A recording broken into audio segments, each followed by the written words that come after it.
Think about the trust you bestow upon your customer experience delivery and transformation partners, your customer data, your customer relationships, the very interactions that define how people feel about your company. For CX leaders who outsource some portion of their CX delivery, those partners often interact with your customers more than almost anyone else in your organization. And yet, according to a new IDC InfoBrief sponsored by TELUS Digital, most enterprises draw a line. Often, they might engage their CX partner for support functions or customer analytics, but not revenue-generating functions like sales and customer expansion. The barrier isn't a lack of partner capabilities, it's a legacy mindset that views sales as a core identity and service as a utility.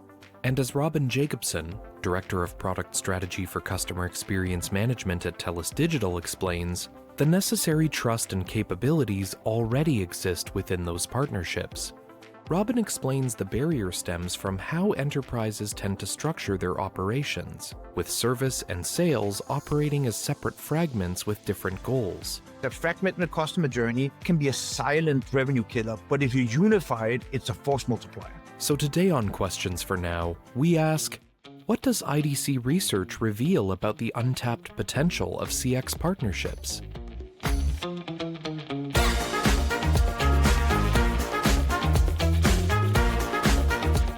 Welcome to Questions for Now, a podcast from TELUS Digital, where we ask today's big questions in digital customer experience. I'm Robert Zirk. Most enterprises deploy their CX partners for service, not sales. So it might come as a surprise that revenue growth ranks among the top 3 outcomes enterprises say they want from those same partnerships. That's one of the findings IDC recently published in an InfoBrief called From Efficiency to Excellence: Driving Enterprise Value Through Customer Experience Partnerships, which you can download in full at telusdigital.com. We'll include a link in the show notes for this episode. IDC surveyed 287 enterprise buyers and decision makers at companies with more than 1,000 employees across a variety of industries and regions. Of the organizations surveyed, only 17% outsource inbound B2B sales functions, while 9% outsource inbound B2C sales.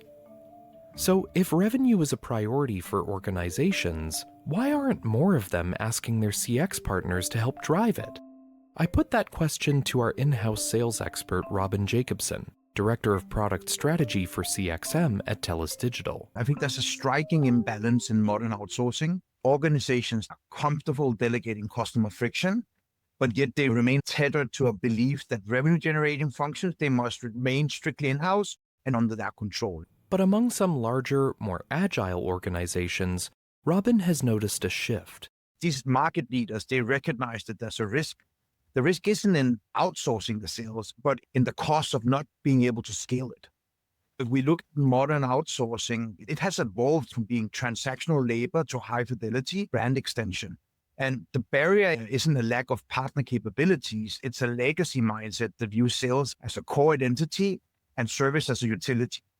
So when enterprises make the mistake of, we need proximity to office, and they do that on the behalf of quality of outcome, they inadvertently limit their own ability to scale. That legacy mindset has a real cost.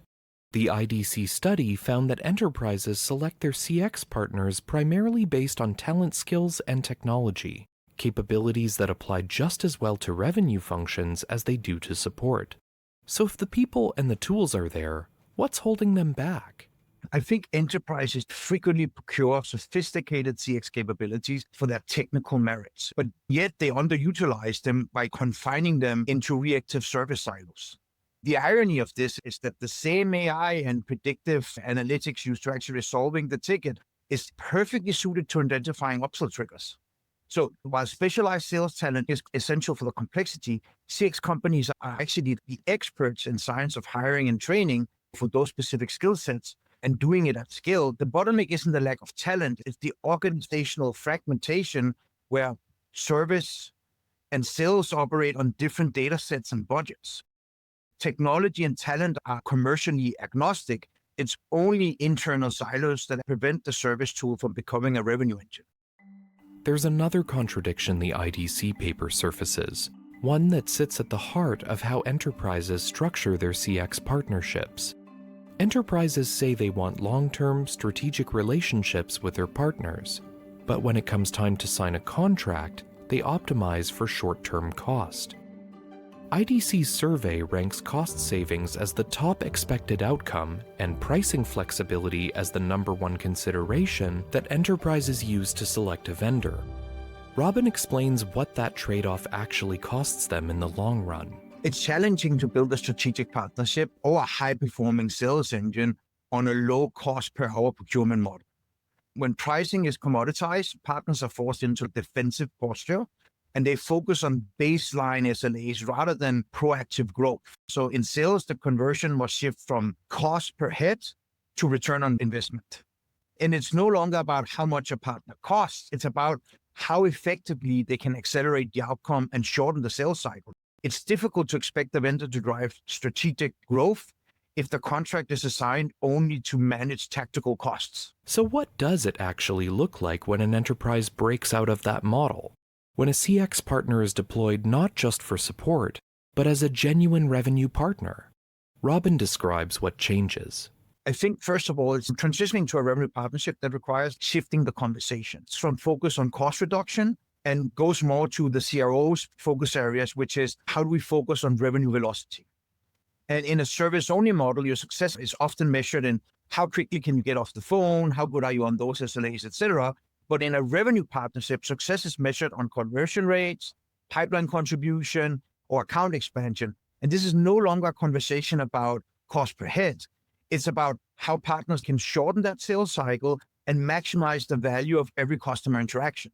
So a true revenue partnership transforms the CX provider from a defensive cost center into an offensive growth engine that pays for itself. That shift from defensive to offensive is being accelerated by technology that's reshaping the industry more broadly. According to the IDC InfoBrief, 82% of enterprises are already exploring or deploying Agentic AI, and for CX partners, that opens up possibilities that simply didn't exist before. Agentic AI then moves CX from manual task execution, which it does very well, to autonomous revenue orchestration. That's two very different things, and it starts orchestrating more effectively. AI is no longer just a chatbot. It's a sales enablement engine. It analyzes behavior in real time, and it looks at how we trigger next best actions in ensuring where we're looking at the best expansion opportunities and make sure that we're not missing them. It provides a level of precision at scale that traditional models, they simply can't match it. So AI hasn't just improved the efficiency of the conversation, it's fundamentally increased the intelligence of the interaction. It made us smarter and more agile while we engage. And that technology becomes even more powerful in the context of a unified customer journey.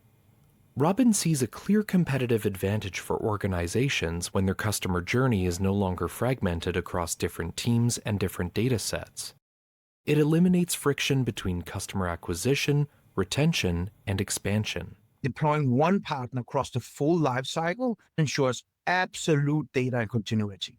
So when the same ecosystem handles the sale and the support, the sales team is informed by support data, and the support team stays aligned with the original value propositions. When IDC asked enterprises what drives satisfaction with their CX partners, the top answer was the effective alignment of service delivery, which also encompasses the fulfillment of SLAs and KPIs and improved financial management. But when customer acquisition, support, and expansion operate as disconnected fragments, that focus on service metrics alone causes you to miss critical revenue signals. The fragmented customer journey can be a silent revenue killer, but if you unify it, it's a force multiplier. To wrap up, I asked Robin what he'd say to enterprise leaders who are still on the fence about progressing to a true revenue partnership with their CX partner, and specifically how TELUS Digital can help them make that transition. Enterprises should look at how they really seize the full capability of the partner that they're working with. Instead of limiting that, we actually provide that service at a scale. And if the fear is a lack of capability on the hiring or the people, that is what we're experts in. If it's on technology, all the experiences across multiple different partners brings that technology to another level. So by leveraging that, they get the full value of the partnership.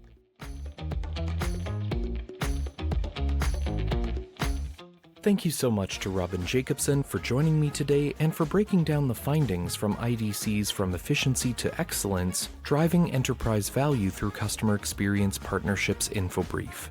If you want to dig deeper into the research, you can find a link to the full paper in the show notes for this episode. For more insights on today's big questions in digital customer experience, follow Questions for Now on your podcast player of choice. I'm Robert Zirk, and until next time, that's all for now.